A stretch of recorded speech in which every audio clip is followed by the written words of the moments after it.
vous savez que le Karabakh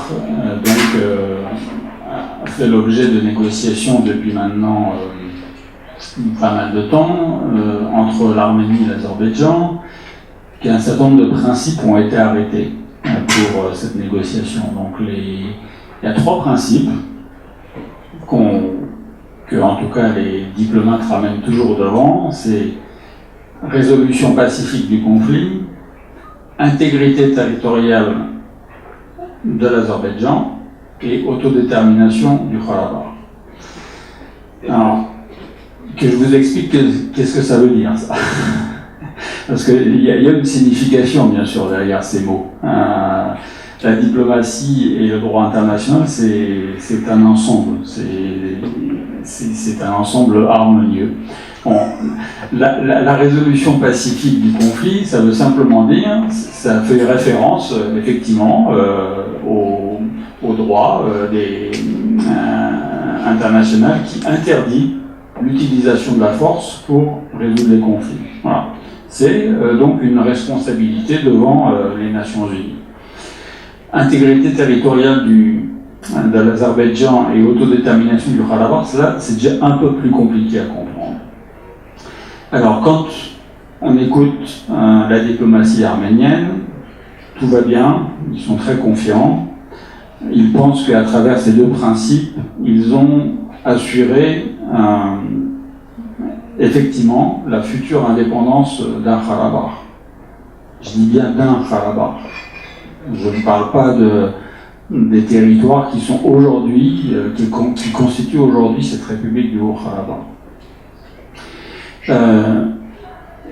Donc la diplomatie arménienne est confiante et certaines sources effectivement diplomatiques occidentales qui ont participé à ces négociations assurent que le Karabakh ne reviendra jamais sous l'administration de l'Azerbaïdjan, que les principes, en tout cas fixés à Madrid, incluent ces aspects-là. Alors, pourquoi ces 2 derniers principes me semblent un petit peu compliqués? Parce que, en réalité, tout le monde parle d'autodétermination, mais l'autodétermination, c'est très difficile à comprendre. Pourquoi?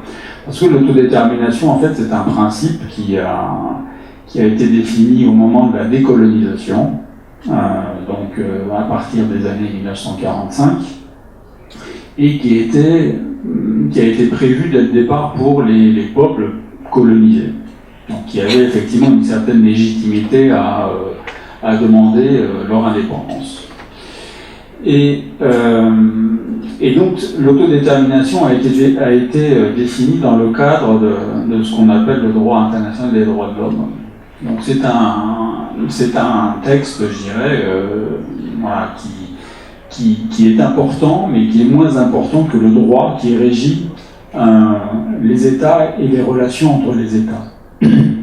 Or, l'autodétermination a été définie dès le départ comme un droit qui doit s'exercer au sein même de l'État qui est concerné par cette relation avec les peuples ou les minorités qui sont au sein de l'État. Donc en fait, il n'existe pas dans le droit un droit à l'autodétermination externe, c'est-à-dire la sécession, ce qu'on appelle la sécession en fait. Ce qu'a fait le Karabakh, c'est une sécession. Même s'ils ont mis un habillage juridique qui était la constitution de l'URSS, au moment où ils ont fait ce référendum et qu'ils ont demandé leur indépendance. Aujourd'hui, cette indépendance donc liée à la constitution soviétique n'est pas reconnue par les Occidentaux, ni même par la Russie d'ailleurs.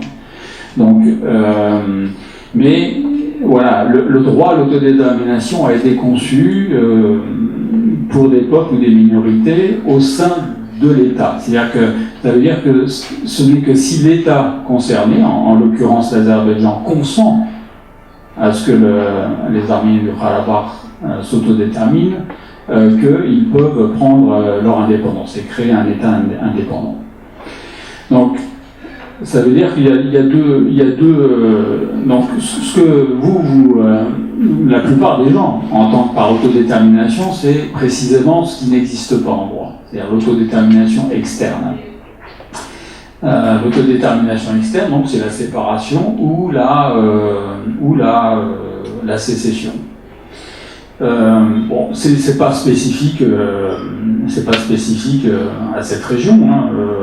Par exemple, si vous regardez la Constitution des États-Unis, les 50 États qui composent les États-Unis, constitutionnellement, ils n'ont pas le droit de faire sécession. Si l'un des États veut prendre son indépendance, il ne peut pas. C'est pas autorisé par la Constitution américaine. Ce qui n'est pas le cas, par exemple, de l'Union européenne, parce que l'Union européenne n'est pas un État. C'est une association d'États, mais c'est pas un État. Alors que les États-Unis, c'est un État. Donc, alors pourquoi et comment, en fait, un peuple ou une minorité qui est opprimée, donc qui est persécuté, qui est menacé de destruction physique, donc d'extermination, peut demander son indépendance. Alors, il n'y a pas de règle établie, mais il y a déjà maintenant plusieurs cas historiques, donc, qui viennent donc créer une jurisprudence, donc des précédents. Bon, les deux cas qui effectivement sont les plus parlants pour nous, pour le Karabakh, c'est le cas du Kosovo et du Timor oriental, donc qui était une région de l'Indonésie qui a pris son indépendance. Parce que précisément les nations, donc les Nations Unies, ont pris donc prétexte qu'il y avait une menace sur ces peuples-là, pour imaginer un stratagème à la fois politique et juridique pour amener à l'indépendance de ces régions et donc à leur reconnaissance par les autres États. Et donc là, vous voyez bien que on n'est plus dans le domaine du droit, c'est vraiment l'influence finalement politique des grandes puissances qui peut changer la situation, en tout cas dans le cas du Karabakh. Et les grandes puissances qui sont toutes désignées pour résoudre le problème du Karabakh, c'est la Russie et les États-Unis. Donc ça veut dire que rien ne pourra se faire sans qu'ils aient décidé de la stratégie concernant le futur du Karabakh. Sur le plan juridique, il y a bien sûr des choses qui sont venues se greffer là-dessus. Bon. Donc si ce droit à l'autodétermination externe, donc la sécession, n'existe pas, en revanche, les juristes ont écrit beaucoup de doctrines là-dessus, en plus de la jurisprudence de la Cour internationale de justice. Et ils ont reconnu qu'on ne pouvait pas attendre qu'un génocide ou qu'un crime de masse ait été réalisé contre un peuple ou une minorité avant de réagir et donc de demander l'autodétermination de cette population. Donc ça veut dire que la sécession ou la séparation n'est possible en droit aujourd'hui que si il est prouvé que l'État souverain, donc en l'occurrence l'Azerbaïdjan, a décidé d'éliminer la population arménienne de son territoire, ou en tout cas de ne pas lui conférer les mêmes droits qu'à la population azérie. Donc en fait, c'est là que se joue aujourd'hui la partie pour les Arméniens. Bon, la diplomatie, encore une fois, prétend que ce problème est réglé. Bon. Ils ont toujours tendance, c'est la tendance des autorités gouvernementales, à toujours être très sûrs d'eux et avoir toujours un message positif. On se rend bien compte sur plein de sujets que c'est souvent du bluff. Cette guerre récente a bien montré que toutes les déclarations où on disait l'Arménie a les moyens de répliquer l'Azerbaïdjan, de le détruire, qu'on a des armements modernes, qu'on a même une arme nucléaire, etc. Bon, tout ça, c'est que du bluff, et ça fait partie malheureusement du paysage. Donc il faut se battre sur effectivement un terrain juridico-diplomatique.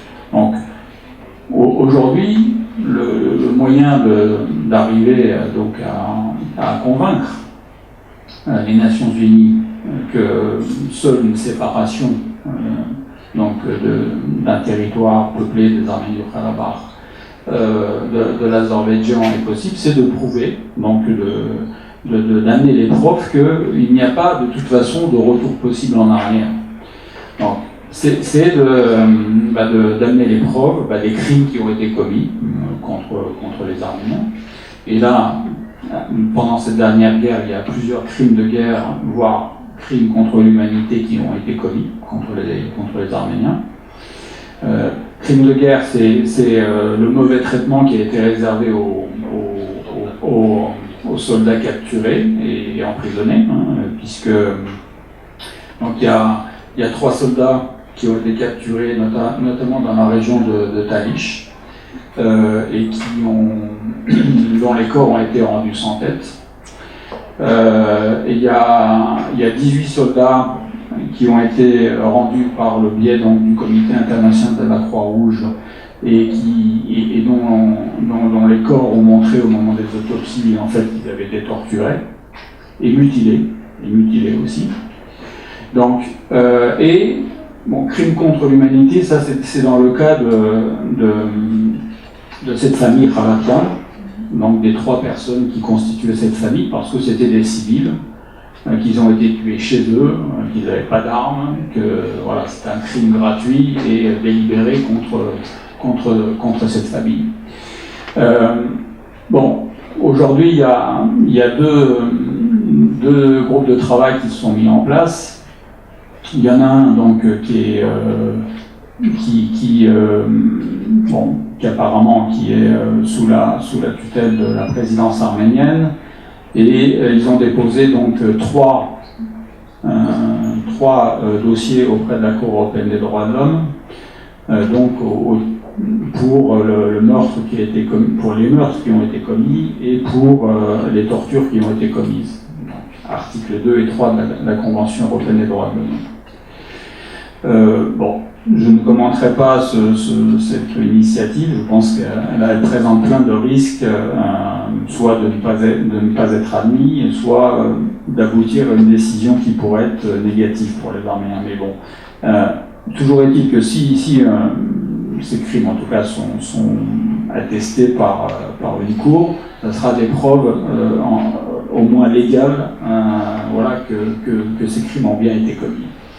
Donc l'autre option, c'est effectivement de démontrer toute la logique et toute l'intention de l'Azerbaïdjan par rapport aux Arméniens de cette région.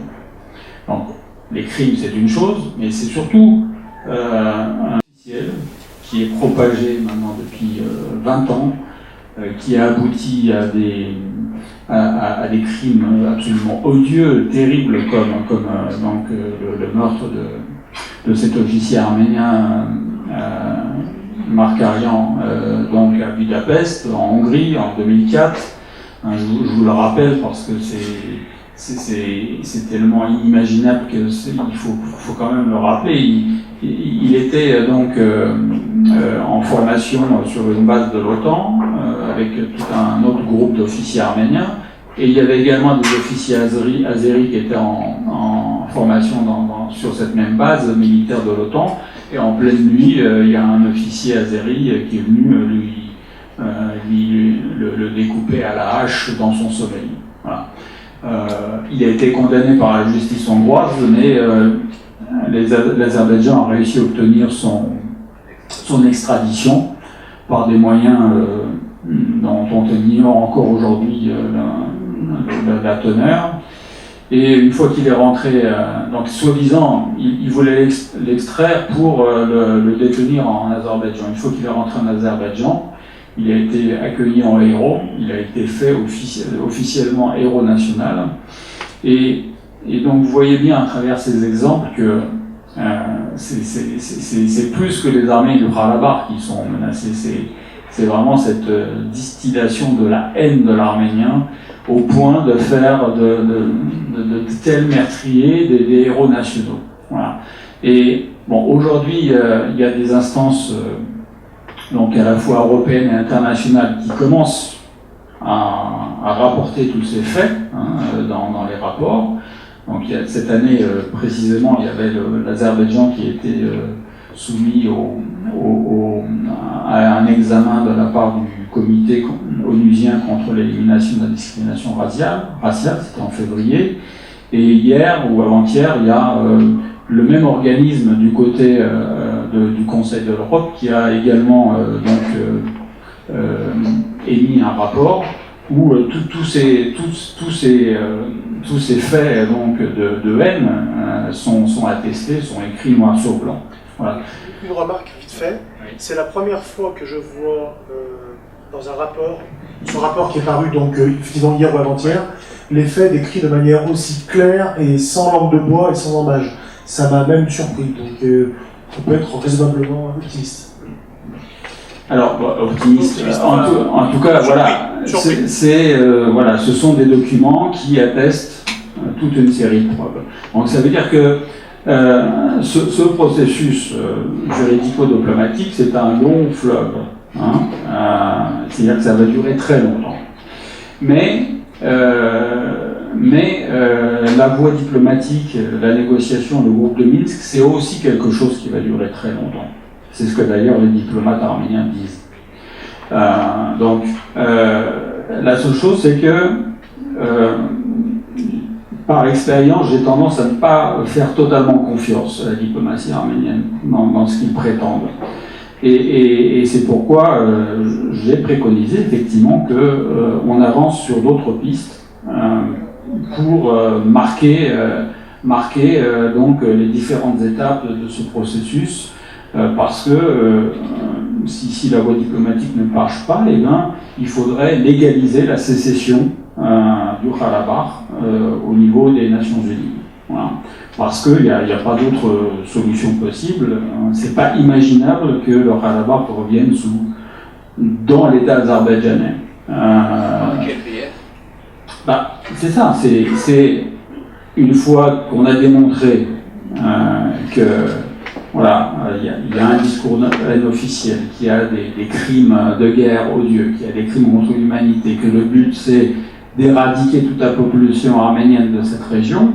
Voilà, il n'y a pas d'autre alternative pour les Nations Unies que d'attester que la seule solution c'est d'aller vers une reconnaissance politique du Karabakh. Ce qui ne veut pas dire là que le problème territorial est réglé. Je ne parle pas de la frontière physique de ce Karabakh. Je parle simplement du principe de reconnaissance donc politique d'un État qui inclurait cette population arménienne du Karabakh. Alors, encore une fois, la diplomatie arménienne dit donne plein de garanties, qu'il y a bien sûr, il y a un processus qui a été déterminé pour ça, notamment, si vous vous rappelez, il a été décidé qu'un référendum doit être organisé dans la région du Karabakh. On a même déterminé que le quota arménien-azéri est de 76% d'Arméniens et 24% d'Azéris. Donc, a priori, le référendum ne pourrait être que favorable. Mais bon, tout ça c'est sur le papier et on voit bien que il y a un problème de rapport de force aujourd'hui et que pour renforcer, je dirais, la position de la partie arménienne, il est nécessaire maintenant de faire acter par les Nations Unies d'autres faits que je viens de citer, donc les crimes et ce discours de haine qui est complètement incroyable.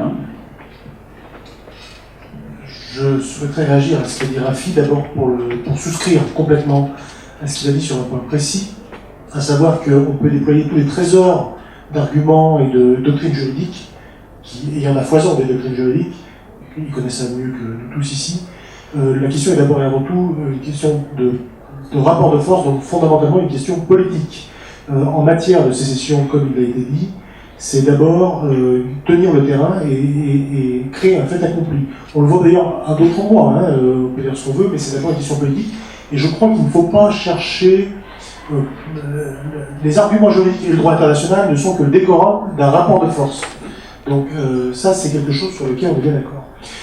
Peut-être, non pas une critique, mais des questions de ma part qui ne sont pas... Parce que moi, je ne suis pas juriste, donc je m'adresse... Quand tu évoques la Cour européenne des droits de l'homme, ou ce rapport de l'écrit qui vient de...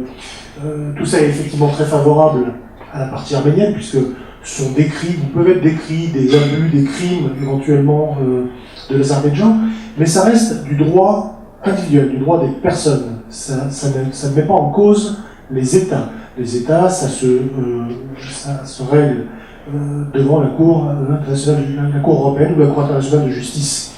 Et donc, là, on n'y est pas. Alors moi, j'ai deux questions liées à ça sur le droit des États. La première question, c'est donc de savoir, il existe à l'ONU une liste des territoires à décoloniser. C'est une liste historique, comme tu l'as rappelé très justement. La liste des territoires à décoloniser, aujourd'hui, ce sont les poussières des empires coloniaux, des anciens empires coloniaux, britanniques et français, pour l'essentiel. Et puis, il y a quelques îles sous administration américaine actuelle. Y a-t-il une liste à inscrire d'autres territoires qui historiquement ne sont pas dans cette liste, qui est un peu quelque chose qui est une survivance des temps passés, à inscrire le Karabakh, et peut-être d'autres territoires d'ailleurs, dans cette liste, à réactiver cette liste des territoires à décoloniser de l'ONU. Ça, c'est une première question. Et puis, tu as évoqué à demi-mot les fameux 6 points, à côté des 3 principes, il y a les 6 points qui constituent les fameux accords de Madrid.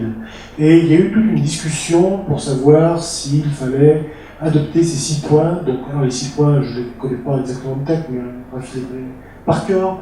Mais il y a un de ces points qui est effectivement la tenue du référendum. Et bien évidemment, l'Arménie et l'Azerbaïdjan s'opposent sur le fait de savoir si on doit adopter cette feuille de route point après point, ce qui est la position qui est estimée être favorable à l'Azerbaïdjan, ou si on doit tout mettre en œuvre en bloc, ce qui est censé être favorable à l'Arménie. J'ai vu récemment qu'un juriste réputé comme Arapapian a déclaré que... Il n'est pas juriste. Bon, alors un diplomate comme Arapapian estime que les deux voies sont défavorables à la partie arménienne. J'aurais voulu avoir ton sentiment là-dessus. La voie en bloc, enfin bulk, ou étape par étape, point par point. Je ne sais pas trop d'ailleurs pourquoi il a dit ça, mais j'ai pas de... Voilà, justement, je fais la recherche d'un éclairage. Bon. Pour revenir à ton commentaire sur les cas individuels, de toute façon, là, on ne peut avoir que des cas individuels qui sont apportés devant la Cour européenne des droits de l'homme. Encore une fois, je vous ai dit que j'avais une petite réserve sur ce qui est fait, et vous allez, je vais vous le dire parce que c'est facile à comprendre. C'est que cette guerre s'est déroulée sur le territoire du Karabakh, c'est-à-dire en réalité en Azerbaïdjan. Et il se trouve que mes deux amis juristes arméniens qui s'occupent de ce dossier, qui ont déjà déposé leur plainte auprès de la Cour européenne des droits de l'homme, sont en train de parler de soldats arméniens, c'est-à-dire de citoyenneté arménienne. Ce qui me pose un gros problème, à la fois sur un plan politique et sur un plan juridique. Parce que, je veux dire, comment l'Arménie, qui ne reconnaît pas le Karabakh et qui ne reconnaît pas avoir un contrôle effectif sur ce territoire, peut se permettre d'aller dire vous avez tué et torturé nos soldats sur la ligne de front Karabakh-Azerbaïdjan. Donc là j'ai un vrai problème que j'avais d'ailleurs partagé avec les diplomates, parce que je pense qu'il y a un gros risque. Faut pas oublier que l'année dernière, la Cour européenne des droits de l'homme a pris une décision très défavorable pour les Arméniens. C'était pour, vous savez, les populations qui ont été déplacées du Kharabakh, donc c'était en l'occurrence des populations yézidis qui ont été expulsées du corridor de la Chine. Et de l'autre côté, c'est des Arméniens de Bakout, Kirovabat qui avaient déposé plainte parce qu'ils avaient été expropriés également de chez eux. Bon, mais en réalité, c'est l'Azerbaïdjan qui a gagné cette partie. Bon, parce que le droit de propriété, c'est une chose, mais toujours est-il qu'indirectement, la Cour européenne des droits de l'homme a reconnu que c'est la République d'Arménie qui avait un contrôle effectif sur le corridor de la Chine. Bon, c'est pas le terme occupation, parce que ça a encore une autre signification, mais ça s'en rapproche. Donc ça veut dire que ça engage la responsabilité de l'Arménie pour tout ce qui se passe sur ce territoire. Donc c'est compliqué à comprendre, mais ça peut avoir des incidences très importantes, et je sais que la ministre des Affaires étrangères n'a pas du tout apprécié cette décision, qui était indépendante de sa volonté, bien entendu, mais voilà. Donc maintenant, pour revenir sur la question centrale que tu as posée, en réalité, ce que tu dis, c'est le concept de peuple indigène. Voilà. Alors, est-ce que les Arméniens du Karabakh peuvent être considérés comme peuple indigène? Pourquoi pas, mais moi je connais pas assez bien l'histoire réelle du Karabakh pour prétendre que les Arméniens du Karabakh ont toujours été présents ici et qu'ils ont été colonisés donc depuis des siècles par des forces turco-azéries, etc. Bon, l'Azerbaïdjan n'existait pas.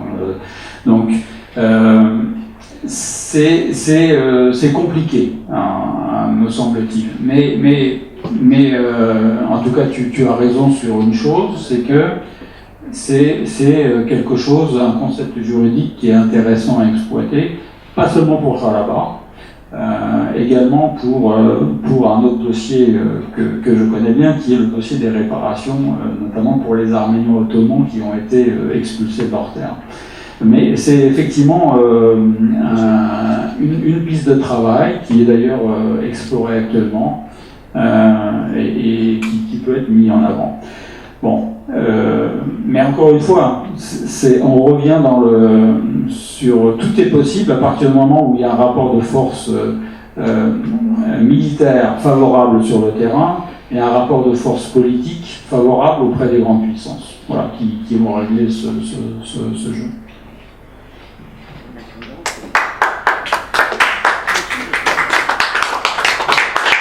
Merci tous vos trois. Donc maintenant c'est à vous de jouer si vous avez des questions.